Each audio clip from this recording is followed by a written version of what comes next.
রহমতুল্লাহ। আমি আরিফুল কবির, বাংলাদেশ জামাত ইসলামী চকরিয়া পৌরসভার আমি আসলে আপনাদের প্রোগ্রাম জানি না। আমি খেলার মাঠে আসছি, একটু খেলা দেখতে। আমার একটা মিশন ছিল, ওই মিশনে তো দেখে আমার ভালো লাগতেছে।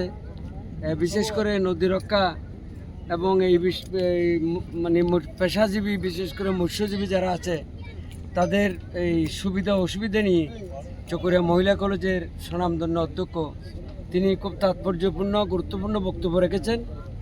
আমি সকলকে আহ্বান জানাবো, আপনার যেই উদ্যোক্তারা মাঠে নেমেছেন, আমাদের এই উদ্যোগগুলো আরও একটু আপনার শক্তিশালী উদ্যোগ হওয়া দরকার। কারণ আমাদের দাবিগুলো যদি শক্তিশালী না হয়, আমরা যদি এটা যেখানে পৌঁছার কথা সেখানে পৌঁছাতে না পারি, তাহলে আমরা কষ্ট করে বেশি লাভ পাবো না। তবে আপনার নদীর পাশে এসে যে আপনাদের দাবিগুলো এখানে পেশ করতেছেন, এই জন্য আমি আপনাদেরকে সাধুবাদ জানাচ্ছি, ধন্যবাদ জানাচ্ছি। বৈরী